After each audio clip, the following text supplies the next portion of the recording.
ustadznya, ya kan? Kenapa harus tutup kafenya Ramadan? Lagi cari duit disuruh tutup. Cari duit disuruh tutup. Ngerampok nggak boleh. Jualan narkoba nggak boleh. Geblek ini memang orang-orang Islam ini. Agak ngerti cara bikin orang-orang Islam ini. Ini kan? Loh, ini tampang pengasuh ponpes selama Ramadan memperkosa 14 santrinya. Lagi Ramadan saudara nih ya. Tampang pengasuh ponpes di Batang yang perkosa belasan santriwati ini saudara ya. Ustadznya saudara ya. Ustadznya ini saudara. Tampang. Pak Andi maksud itu, andaikan wanitanya masih berpikiran seperti itu, padahal mereka akan jadi korban. Dijadikan istri ketiga, keempat. Apalagi si Abdul Somad Mereka bisa bukan korban Pak, bangga kok Pak. Gimana sih Bapak? Mereka bangga loh Pak. Bangga yang tidak bisa merenungkan Pak. Tidak bisa berpikir. Mana punya mereka? Tapi kalau mereka ada coba otaknya bisa mereka Pak. Berpikir.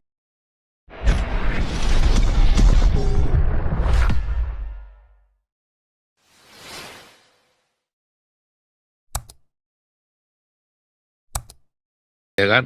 Anton Jawa Tengah, lanjut. Oke, suara saya terdengar jelas, Pak? Ya. Ya, gini.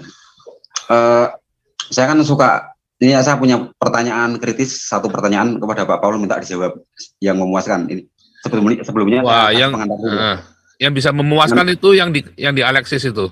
Wah, ini Pak, saya kan di dekat saya kan tinggalnya di ini, apa tuh di kecamatan saya itu, waktu puranya tempat ibadahnya orang Hindu itu sampai 4 itu Pak. Nah itu kan saya suka kumpul-kumpul dengan mereka, nah, terus ngobrol-ngobrol. Nah itu nanti kalau memang benar itu Papua memisahkan diri dari Indonesia terus jadi negara sendiri kan, terus di Indonesia nih taruhlah kacau nih seperti Afghanistan, seperti Syria terus. Nah itu kan ada nih Mas Anton, orang-orang yang itu lahirnya di tahun 80-an ya nggak punya akte kelahiran, apa tuh? Karena orang tuanya itu inilah apa tuh di tahun 65 kan ini ngerti sendiri lah maksud saya apa ya, apa itu terus sampai gara-gara kasus politik itu ngurus akte kelahiran buat anaknya saja sampai nggak kesampaian, akhirnya anaknya sampai usia 35 tahun itu nggak punya akte kelahiran. Nah, itu terus kalau mau pindah warga negara ke Papua itu kan katanya kalau orang nggak punya akte kelahiran tuh status kewarganegaraannya tidak jelas. Terus kalau mau pindah warga negara Papua nggak punya akte kelahiran nanti terus minta dibikinin sama pemerintah Papua kalau memang sudah menjadi negara sendiri itu bisa nggak Pak minta dibikinin akte kelahiran? Kan ada itu orang-orang yang orang tuanya golongan itu dianggap PKI terus anaknya ketika lahir mau bikin akte kelahiran dipersulit, akhirnya anaknya sampai umur 35 tahun itu nggak punya akte kelahiran Pak. Kan ada itu Pak. Ada itu teman dekat saya adalah, tapi saya mau menceritakan itu ke tetangga-tetangga ke apa itu ya malu, maksudnya kan itu kan PKI gitu loh Pak. Ya itu bagaimana Pak akte kelahiran? Kalau sekarang udah enggak ya, sekarang sudah bisa, sekarang bikin aja, sekarang udah bisa, udah gampang. Bisa. Nah, kalau bikin surat kelahiran, akte kelahiran. Ya, sekarang memang udah bisa. Di Indonesia sudah bisa Pak, di Indonesia. Sudah bisa. Oh gitu ya, kalau itu bikin dulu sebelum pindah jadi warga negara Papua harus bikin akte kelahiran dulu yang di Indonesia terus nanti buat yang di sono gitu Pak. Ya sekarang pindah aja ke Papua langsung. Yang itu kata teman-teman saya itu nunggu kalau Papua sudah menjadi negara sendiri gitu. Kalau Indonesia sudah kacau seperti Afghanistan dan Syria gitu, baru eksodus ke sono. Kata itu kan pilihannya dia. Kalau dia maunya langsung enaknya sendiri kan, maunya langsung kalau sudah ruwet baru pindah. Kenapa nggak dari sekarang ke sana bangun Papua? Oh gitu. Iya dong, itu kan namanya mau enaknya sendiri. Iya. Keluarganya masih banyak Pak yang di sini terus punya. Iya, yang nggak urusan. Kalau kayak saya misalnya ya, saya sudah tekatin keluarga saya masih banyak di Indonesia. Kalau ibu saya meninggal aja saya nggak datang kok. Sudah ditekatin. Kalau kita sudah mau mengerjakan sesuatu itu ada harga yang harus dibayar. Itu nggak bisa mau enaknya sendiri semuanya, nggak bisa, nggak boleh. Oh iya iya oke. Kalau saya mau ke sini, saya mau perang nih kan, saya mau perang lawan kadrun-kadrun ini, lawan Wakil Presiden Republik Indonesia sama ya kan Yusuf Kala dan Amin Rais itu, Amin Rais apa? Ma'ruf Amin. Saya sudah Iya. siap, ibu saya meninggal pun saya enggak pulang. Oh iya iya oke oke. Coba Nah, besok sih itu orang pindah itu yang dulu dong, kalau sudah niat begitu, pindah dulu, ikut bangun Papua, ikut ini, itu. oke nanti ya itu teman saya yang itu yang nggak punya akta kelahiran nanti saya dorong tuh. Bikin katanya sudah bisa bikin di kantor kecamatan, kantor kelurahan bisa itu bikin akta kelahiran. Iya, betul. Ya oke lah itu Langsung aja, Pak Makasih, ke Disduk Capil langsung Pak, bisa Pak. Tapi memang sekarang sudah nggak susah. Sekarang sudah jadi sejak zaman Gus Dur itu, ya itu sudah prosedur Iya. itu udah nggak terlalu ini. Apalagi kemarin Jokowi itu ya sudah ada yang program rekonsiliasi dengan yang dituduh keluarga PKI itu sudah lancar semua. Saya sudah ngecek itu udah nggak ada masalah itu. Ya, terus itu sih Anton Medan yang Ustadz Mualaf itu loh Pak, yang dari golongan Tionghoa juga itu juga nggak punya akta kelahiran tuh Pak. Dulu tahun 2002 dia pernah masuk ke diskusi radio El Sinta tengah malam jam 2 malam itu saya masih ingat. Dia bilang begitu, saya aja nggak punya akta kelahiran gitu. Anton Medan gitu, yang sudah almarhum gitu Pak. Tapi harusnya nggak apa-apa, nggak ada masalah. Ya oke, itu dari saya. Nggak ada masalah, ya. Oke. Ya, Ya oke. ya maaf ya tidak bisa Terima memuaskan kasih. hasratmu. Kalau mau lebih puas lagi datanglah ke Alexis. Lanjut, Beta Maluku. Saksi makan, Pak. Mana nih Beta Maluku nih? Shalom Pak Pau. Shalom Beta Maluku. Saya dengarkan dulu nih Pak, baru masuk Nah, ini. Bentar saya bacain dulu ini ya. Ini yang lebih bahaya daripada Pak di USA nih ya. Geger pemandu lagu ditelanjangi hingga diceburkan ke laut selama Ramadan. Netizen kecam. Sebuah video seorang pemandu lagu ditelanjangi diceburkan ke laut viral di media sosial. Dalam video yang diunggah akun Majelis Kopi, terlihat 2 orang perempuan diarak warga kemudian diceburkan ke laut. Berdasarkan keterangan dalam video itu disebutkan bahwa aksi warga itu lantaran kesal terhadap aktivitas salah satu kafe di kawasan Pasir Putih. Di bulan Ramadan, tempat hiburan tersebut diketahui menyediakan jasa pemandu lagu. Kasihan ya. Dalam video tersebut terdengar salah seorang warga meminta agar perempuan yang jadi pemandu lagu dimandikan di laut. Lalu terdengar pula salah seorang perempuan yang disebut ke laut itu minta ampun dan memberikan klarifikasi terkait keberadaannya. Ampun Bapak, saya tidak melakukan apa-apa, teriak perempuan itu saat diseret ke laut. Melihat hal itu, tak sedikit publik yang memberi kecaman atas tindakan warga. Memang biadab ini orang-orang Islam ini ya. Tuh kesurupan setan mengatasnamakan bulan Ramadan. Harusnya tempat yang di pasar tutup, bukan malah oknum yang dibukain. Kata malah oknumnya ditelanjangin. Kata si norak cuy, negur gak gitu juga kali pakai kekerasan.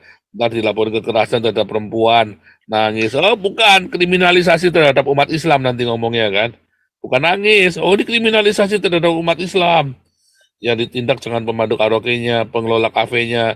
Ya enggak lah yang ditindak ini ya kalau nggak ada ustadznya, ya kan. Kenapa harus tutup kafenya Ramadan? Lagi cari duit disuruh tutup. Cari duit disuruh tutup. Ngerampok nggak boleh. Jualan narkoba nggak boleh. Geblek ini memang orang-orang Islam ini. Agak ngerti cara bikin orang-orang Islam ini. Ini kan. Loh.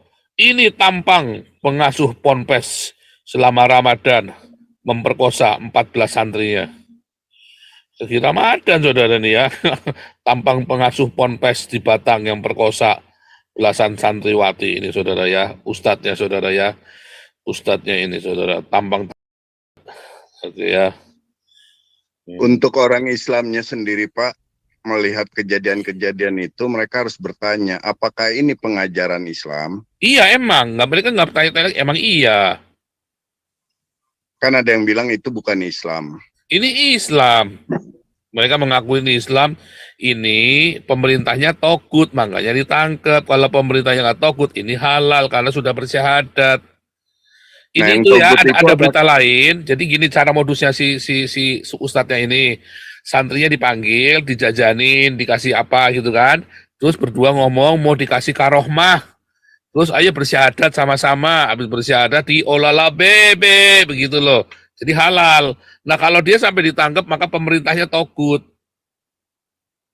Sementara yang togut itu kan wapresnya kan Kiai Haji Maruf Amin.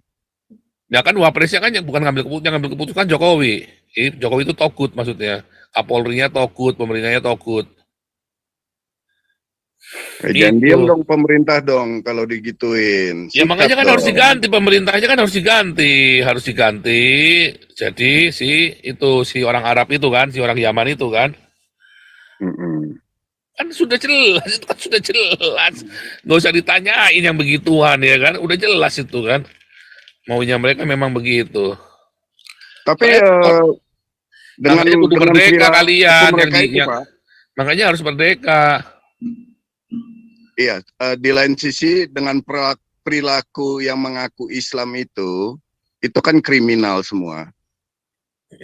Ya. Itu membuat masyarakat berpikir nanti yang muslim sendiri, apa iya nih pengajarannya seperti ini, kok kayaknya kita mengaminkan tindakan kriminal nih atas nama agama. Akhirnya mereka berpikir nanti. Dan tidak heran banyak yang agnostik meninggalkan keyakinan Islam. Kalau secara agama ya. Tapi kalau secara agama, negara, yaitu Jokowi harus bertindak. Jangan sampai asumsi kita juga sama bahwa ini Jokowi ini khilafah ini. Ya kan? Kok diem aja sih? Katanya negara hukum. Susah, serba sulit buat mereka. Pak Bung Beta, Iya. benar negara hukum, tapi negara hukum apa? Itu bukan negara hukum yang seperti dibayangkan. Benar ini negara hukum. Hukum apa? Hukum agama. Iya. Itu yang kita persoalkan. Hukum hanya untuk yang lemah. Iya. Cuma mereka malu kucing mengakui. Tapi prakteknya coba lihat. Ya, sementara secara negara sendiri, risiko mungkin ini nggak heran. Nanti daerah akan, khususnya Papua akan memerdekakan diri. Perjuangan mereka akan makin mengkerucut dan akan menjadi perhatian dunia internasional. Dukungan akan datang untuk mereka. Kekhawatiran Bapak tadi yang di sebelum saya ini udah menggambarkan bahwa begitu khawatirnya bahwa Papua akan merdeka sampai ingin pindah ke Papua, kan itu suara masyarakat itu.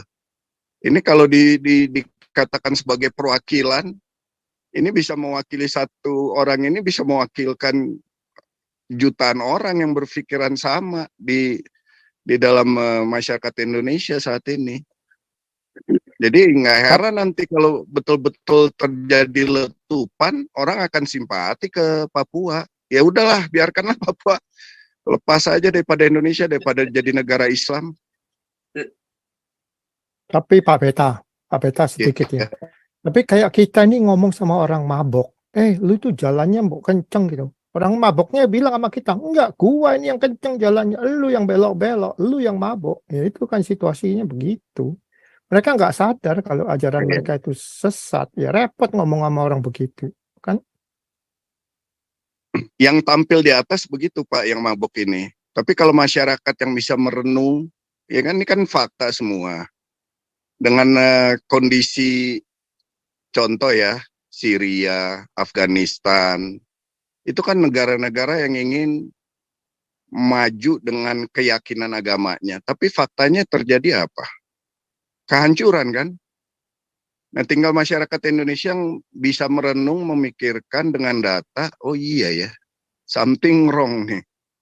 Mereka otomatis lah, hati nuraninya kan masih ada. Kebenaran tetap, walaupun dia tidak mengenal, tapi kan dia bisa memilah antara benar atau tidak, kan dia fakta yang dia lihat.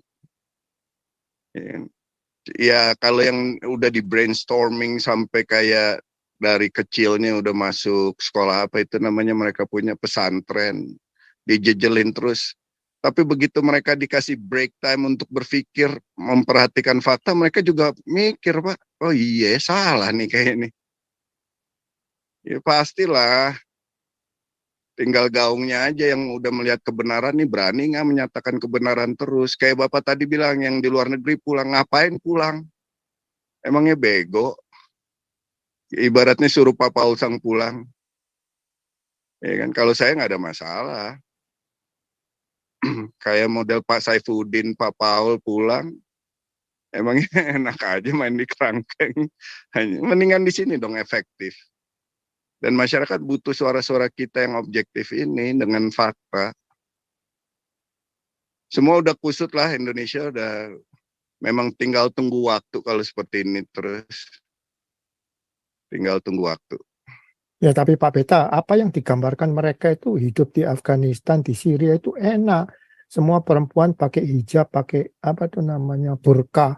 Itu memang, oh kita terus bisa sembahyang sehari 10 kali. Itu yang digambarkan ke otak-otak mereka. Jadi buat mereka nggak ada masalah di Syria, nggak ada masalah di Afghanistan.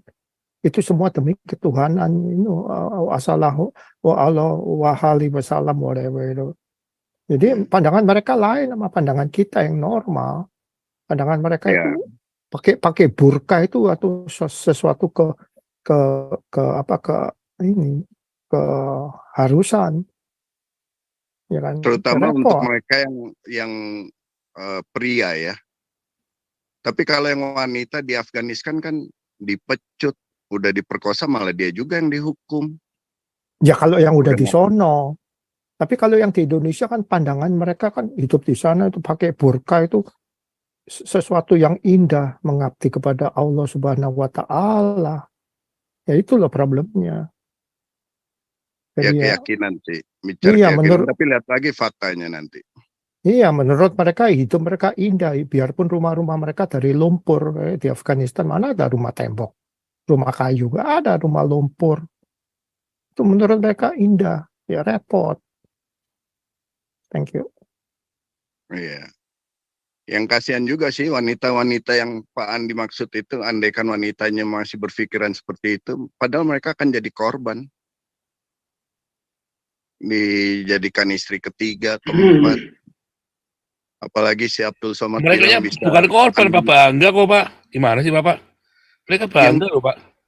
bangga yang tidak bisa merenungkan, Pak. Tidak bisa berpikir.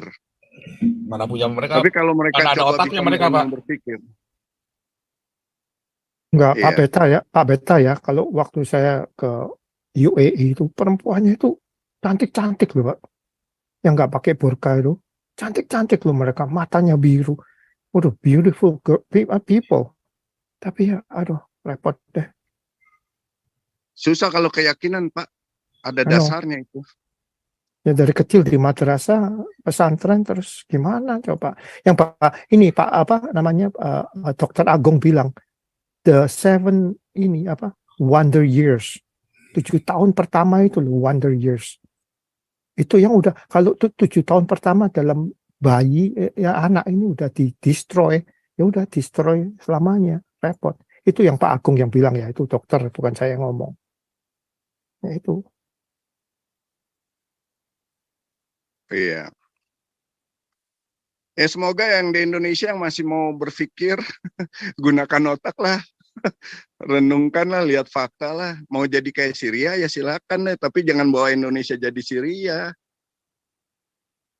Bung Beta, Ya Pak. di Indonesia nggak cukup pakai otak, gabung otak dengan otot.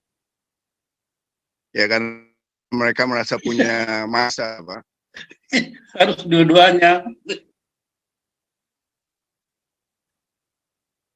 Ya TNI lah, TNI ini yang masih yang Nah, udah itu. berwawasan, masa nggak bisa lihat sih. Asal TNI, jangan polisi. asal jangan TCS kan, PCS sudah ada. PCS polisi cinta sunnah. Kalau ada TCS lagi, nah cilau kok dah. Kalau ASN sudah banyak, ASN CS, ASN aparatur sipil negara cinta sunnah harus abrak-abrak. Iya. Nah itu yang repot. Ngeri Pak kalau udah sampai kejadian seperti Syria sama Indonesia, ngeri lah. Itu udah pasti Merdeka. bubar lah. Merdeka aja udah seperti yang dibilang Iya, ini, pasti Latuh pecah, Hari. pasti pecah. Semangat Latuh Hari itu dikumandangkan. Itu Iya. kembali, jangan negara agama tuh kami pisah. Udah selesai itu aja tawar, nggak ada pilihan. Kami negara agama nggak pisah, selesai kan. Merdeka hak segala bangsa kok. Iya. Kami kan bangsa, itu aja. Lapor ke PBB kan. Oh iya. Selesai. Nah, bikin deklarasi Tinggal selesai. tokoh-tokoh adat daerah bisa yang bukan khilafah berani nggak? Iya selesai kan? Masa ke pasukan PBB turun undang. Kalau ada suku bangsa di Indonesia mengundang pasukan PBB, datang dia. Kami terancam gitu kan. Selesai. Iya. Gitu aja kok repot. Nah ini yang harus kita Kalau kasih Joko- mereka informasi. Ya, nggak ada tawaran kalau udah sekarang sopo begini bagono. Kecuali kalau presidennya memang yang betul-betul walaupun nasionalismenya tinggi ya, nggak kompromi gitu kan. Nah, itu masih ada harapan. Tapi kalau mencela menteri, udahlah. saya nggak lihat itu di Jokowi, Pak. Nah iya. Nggak, Pak Jokowi kan udah Jokowi itu nanti punya berakhir. kesempatan itu, Pak. Enggak, Jokowi nanti kan udah berakhir 2024 ini maksud saya. Kalau presidennya mencela-mencela, wah jangan, udah stop aja. Makanya nanti sebelum misalnya ada calon presiden balon RI 1 sama wakil RI 1 misalnya, kalau kita ada kesempatan gelarua bertanya jawab, langsung tanya gitu aja kan. Kalau Bapak terpilih jadi presiden, mau nggak ini?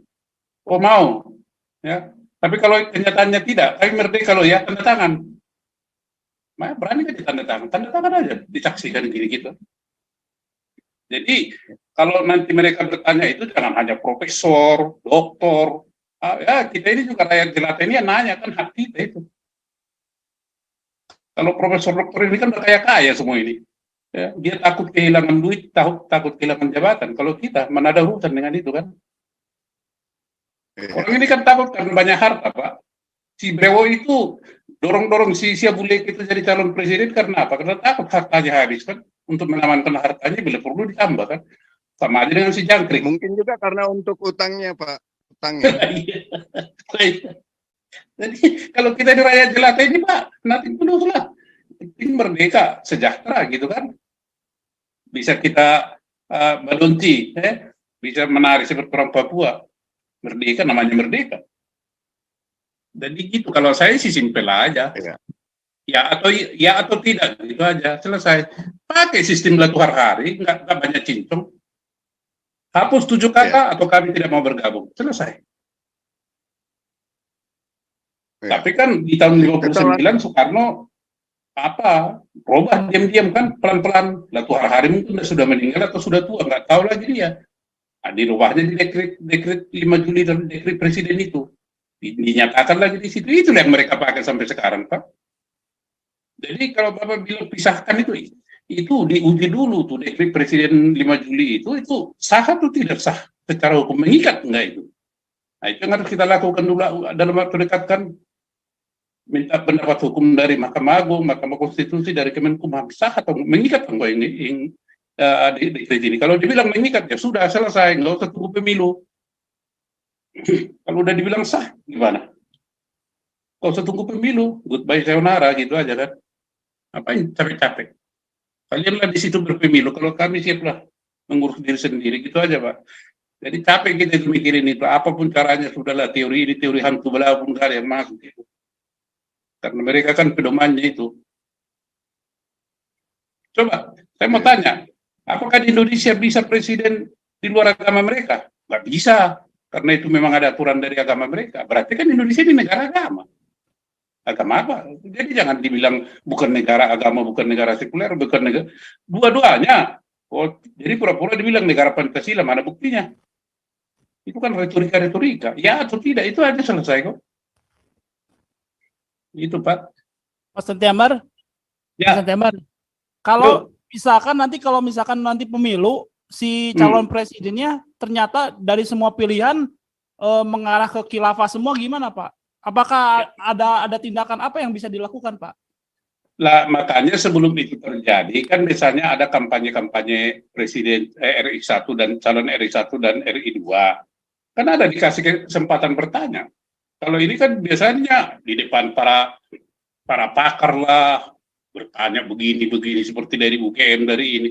Nah, sekarang jangan hanya itu dong. Saya juga diberi kesempatan bertanya. Kita kan juga minta nanti diberi kesempatan bertanya dengan rombongannya kan.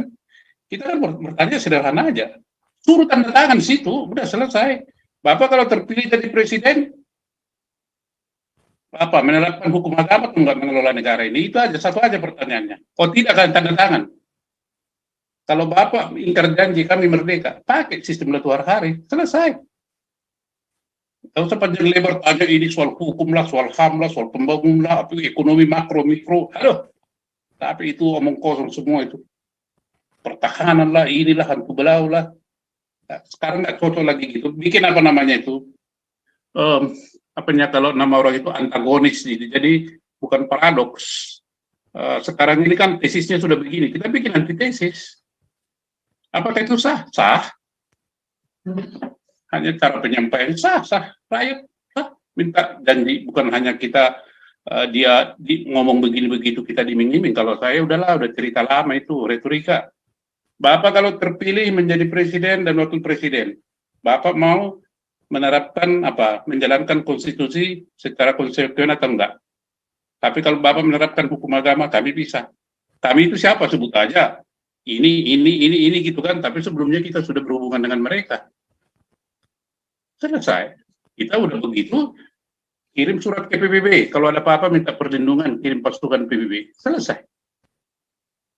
Berarti kita kumpulin dulu semua masyarakat yang punya wilayah ya, orang-orang yang punya pengaruh di wilayah-wilayah di Indonesia dulu. Sebelumnya kita ada kesepakatan dulu ya Pak ya. Ya nggak usah dibuka di sini, tenang aja lah, itu kan teknis itu. Nah, siapa? Teknis itu.